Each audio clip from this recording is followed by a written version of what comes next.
بسم الله الرحمن الرحيم والشمس وضحاها والقمر إذا تلاها والنهار إذا جلاها والليل إذا يغشاها والسماء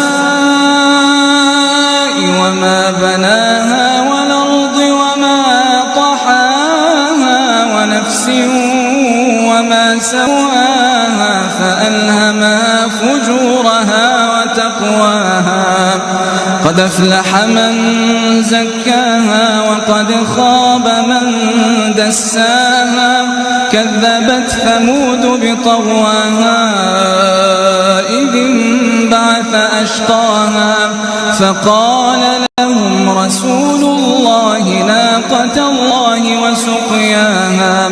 فكذبوه فعقروها فدمدم عليهم ربهم بذنبهم فسواها فلا يخاف